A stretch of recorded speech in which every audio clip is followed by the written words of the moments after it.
Bismillahirrahmanirrahim. Assalamualaikum warahmatullahi wabarakatuh.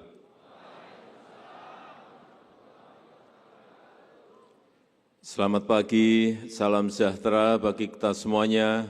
Shalom, Om Swastiastu, Namo Buddhaya, salam kebajikan. Yang saya hormati Ketua KPU Bapak Muhammad Afifuddin, beserta seluruh jajaran komisioner Komisi Pemilihan Umum Republik Indonesia. Yang saya hormati pimpinan BPK, para menteri Kabinet Indonesia Maju yang hadir, Pak Menko Polhukam, Pak Menteri Dalam Negeri, Panglima TNI, Kapolri, yang saya hormati Ketua Bawaslu, Bapak Rahmat Bagja, Bapak Ketua DKPP, Pak Hedi Lukito, yang saya hormati Ketua KPU Provinsi dan Ketua KIP Aceh, beserta seluruh jajaran yang hadir pada pagi hari ini, yang saya hormati Ketua Kabupaten dan Kota KPUD se-Indonesia, Ketua KIP Kabupaten Kota se-Provinsi Aceh, beserta jajaran Bapak Ibu hadirin dan undangan yang berbahagia. Pertama-tama, saya menyampaikan penghargaan, sangat menghargai, sangat menghormati kerja keras KPU dari pusat sampai daerah yang telah sukses berhasil menyelenggarakan seluruh tahapan Pilpres dan Pemilu Legislatif di tahun 2024 secara aman, tertib, dan lancar.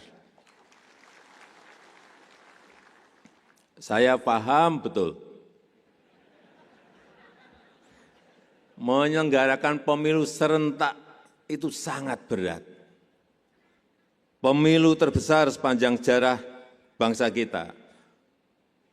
Ada Pilpres, pemilihan DPR, pemilihan DPRD,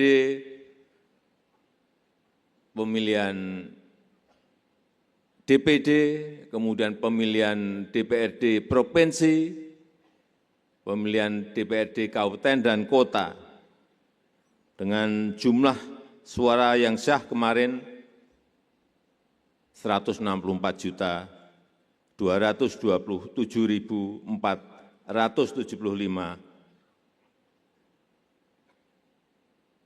suara, yang ada di 822.699 TPS. Saya membayangkan saja betapa sangat banyak ternyata TPS di saat pemilu kemarin. Dan dilakukan secara bersamaan. Oleh sebab itu sekali lagi saya menyampaikan terima kasih yang sebesar-besarnya. Saya tahu capeknya belum hilang betul. Benar? Masih pegal-pegal mungkin. Masih penat rasanya karena juga baru selesai di Mahkamah Konstitusi juga baru kemarin. Tapi dalam beberapa hari lagi sudah memasuki tahapan pilkada serentak di 508 kabupaten kota di 37 provinsi. Ini tugas berat yang kita emban bersama-sama. Dengan tugas KPU yang sangat berat tersebut, saya mohon maaf. Sejak 2014 tidak ada kenaikan tunjangan insentif. Saya baru tahu kemarin bahwa sejak 2014, sehingga kemarin langsung saya kejar-kejar. Pokoknya saya besok enggak akan datang di rapat konsolidasi kalau belum saya tanda tangani.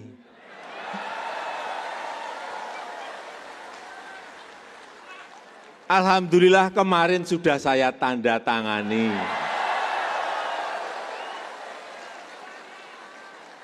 Saya tahu yang ditunggu kehadiran saya ini bukan Presiden Jokowinya.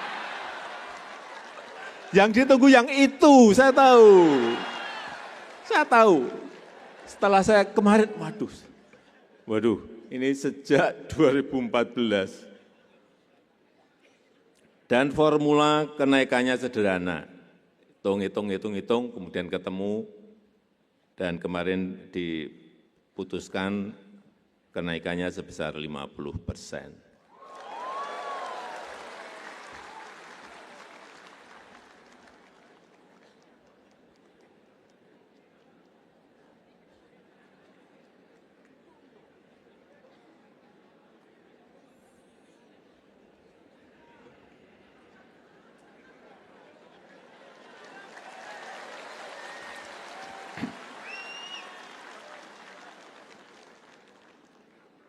Bapak Ibu hadirin undangan yang saya hormati, Pilkada sebentar lagi akan kita selenggarakan. Tidak kalah rumit dibanding pemilu yang lalu. Ini Pilkada serentak pertama kali. Sekali lagi dilaksanakan di 508 kabupaten kota dan 37 provinsi. Ada sebanyak 203 juta pemilih di daftar pemilih sementara, atau tepatnya 203.920.554 pemilih. Saya hanya ingin menekankan masalah-masalah di masa lalu jangan sampai terulang lagi yang berkaitan dengan pendaftaran pemilih, data pemilih yang tidak akurat, atau data terdaftar ganda, kemudian juga masalah distribusi logistik, penyimpanannya, kekurangan logistik, hati-hati betul masalah ini.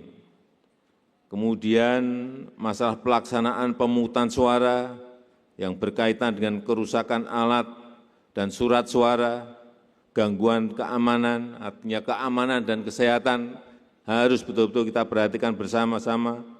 Sosialisasi ini sangat penting. Selain itu juga masalah pada proses penghitungan suara, kesalahan penghitungan jumlah suara, baik akibat oleh kesalahan manusia maupun kesalahan sistem IT yang juga terjadi. Juga penting untuk meningkatkan fungsi pengawasan proses pemilu dengan menempatkan pengawas independen yang netral, meningkatkan transparansi proses penghitungan suara dengan menggunakan teknologi yang reliable, meningkatkan partisipasi masyarakat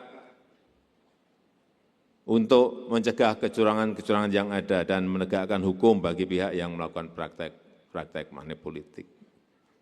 Tugas ini pasti butuh kerja keras, butuh kerjasama, butuh sinergitas yang baik antara KPU, Bawaslu, dan DKPP dengan berbagai elemen masyarakat. Saya percaya KPU memiliki bekal pengalaman, bekal pengetahuan yang lebih dari cukup. Namun demikian kita tetap harus waspada, meningkatkan terus kapasitas teknis persiapan pilkada, menciptakan terobosan-terobosan agar pilkada semakin berkualitas, agar proses dan hasilnya memperoleh legitimasi yang kuat dari masyarakat. KPU adalah pengawal utama kualitas demokrasi elektoral. Jadi, tolong laksanakan tugas dengan penuh rasa tanggung jawab, dengan penuh dedikasi, dengan seluruh kehormatan dan integritas. Saya rasa itu yang ingin saya sampaikan. Terima kasih. Wassalamualaikum warahmatullahi wabarakatuh.